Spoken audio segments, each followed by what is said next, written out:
Olá pessoal, boa noite. Eu sou o professor Tiago Falcão e estamos aqui para dar continuidade àquele assunto que nós já havíamos tratado anteriormente, que é a redação. O primeiro vídeo é os primeiros passos. A gente tratou um pouquinho a respeito dos tipos textuais. São três, na verdade existem mais, mas a gente explorou apenas três, que é o que é mais comum. E eu defini a narração, a descrição e, por último, a dissertação. Sendo a dissertação o que nos interessa nesse momento para a redação, que é um texto de opinião. Como um texto de opinião, a gente utiliza a estrutura conhecida como dissertação, porque é exigido do aluno, sobretudo no Enem, um texto dissertativo argumentativo. Então ele tem que defender uma opinião e argumentar a respeito daquelas coisas que estão sendo colocadas ali em relação à opinião dele. Tá? É interessante também a gente dar continuidade um pouquinho à ideia de gênero, que já foi tratado também anteriormente de maneira muito breve, mas vou retomar nesse momento. A questão dos gêneros textuais dizem respeito a nada mais do que o formato que cada texto tem. Então, quando a gente abre uma receita, a gente vai encontrar lá os ingredientes, o modo de preparo, o tempo de cozimento. Todas essas informações são características de um gênero textual conhecido como receita. Então a gente sabe exatamente o modelo a ser seguido quando a gente está fazendo leitura de um texto do gênero receita. Quando a gente vai ler uma carta, por exemplo, a carta ela já tem um outro formato. Aí já vem lá Recife, vírgula, 31 de outubro de 2015, por exemplo. Querido fulano, quando se trata de uma carta pessoal. E aí logo em seguida vem o conteúdo da carta. Então, cada texto tem um determinado formato específico para atender determinadas necessidades das atividades humanas. A redação não é diferente. Quem vai fazer a sua correção, ela precisa ter exatamente claro o formato que precisa ser feito, né? Então, como boa parte das pessoas sabem, acredito, toda redação ela tem um começo, um meio e um fim. Ao começo nós chamamos introdução, o meio nós chamamos desenvolvimento e por final a gente chama a conclusão. Hoje, a princípio, eu vou trazer 3 modelos, certo, de como a gente introduzir essa redação. Né? Mas antes de tudo, o Enem e algumas seleções não exigem do aluno que ele faça um título, mas não perca de maneira alguma a oportunidade de impressionar aqueles que estão corrigindo a sua prova com um título atraente, que chame atenção, que desenvolva a vontade do leitor, né, de ter a curiosidade de descobrir do que se trata aquele texto lá. Então, mesmo quando não seja exigido, né, é interessante que de maneira opcional você escolha por colocar um título e um título, claro, né, que é a cereja do bolo. O título precisa chamar essa atenção, então que seja um título criativo, diferente e interessante. Né? Não perca essa oportunidade. Então eu vou trazer 3 modelos hoje para a gente tratar rapidamente. O primeiro modelo são frases ou expressões nominais.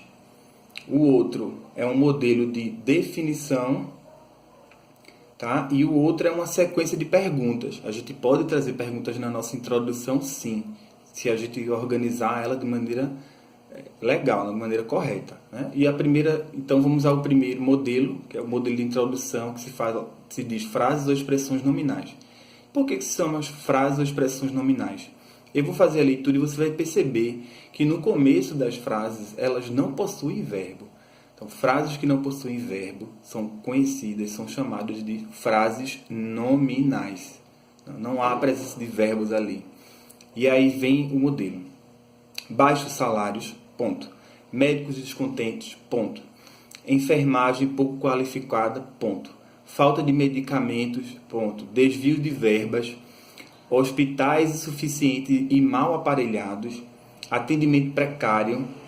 Esse é o retrato da saúde pública brasileira. Então, lá no finalzinho dessa introdução é que a gente verifica uma frase com uma construção mais complexa, com a presença de um verbo, de sujeito, de predicado, de todos os elementos que geralmente compõem a oração.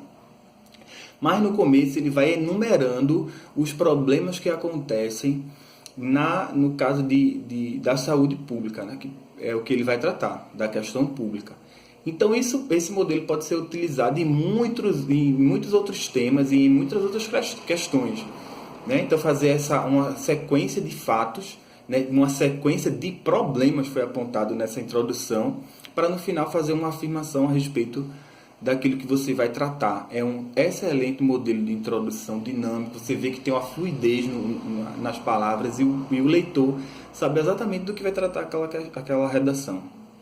O segundo modelo é um modelo de definição. Então a gente vai pegar o problema ou aquilo que a gente vai tratar nessa redação e a gente vai fazer uma definição de um termo, de uma questão. No exemplo que eu tenho aqui de introdução, a gente tem uma definição de envelhecimento. E aí a introdução fala o seguinte: o envelhecimento é um processo evolutivo que depende dos fatores hereditários, do ambiente e da idade. Embora ainda não tenham sido descobertas as causas precisas que o determinam em toda a sua amplitude e diversidade. Então, tudo vai girar em torno dessa definição do envelhecimento. Então, a gente tratando de qualquer outra questão, a gente também pode definir, né, no entorno daquilo que a gente vai tratar. E por último, é um modelo que usa algumas perguntas. Ele começa um pouco com uma narração de fato, né, e por fim ele traz uma sequência de perguntas. Então é o seguinte modelo: os pensadores do século XIX propuseram nos termos da época as questões que, apesar de toda a posterior realidade, continuam a intrigar os críticos sociais. Como funciona a mente de um político? Quais são os fatores imponderáveis que levam a agir desta ou daquela maneira?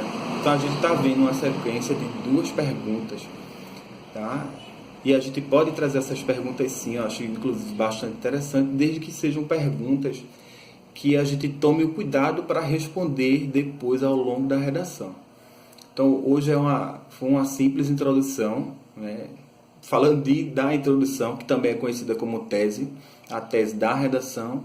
E a gente, ao longo da semana e ao longo dos próximos vídeos, a gente vai continuar tratando dessa questão, tá? Por hoje, só foram esses 3 modelos de introdução que podem nos ajudar um pouquinho na hora da gente começar o pontapé inicial. Então, desejo a todos uma boa noite. Até logo!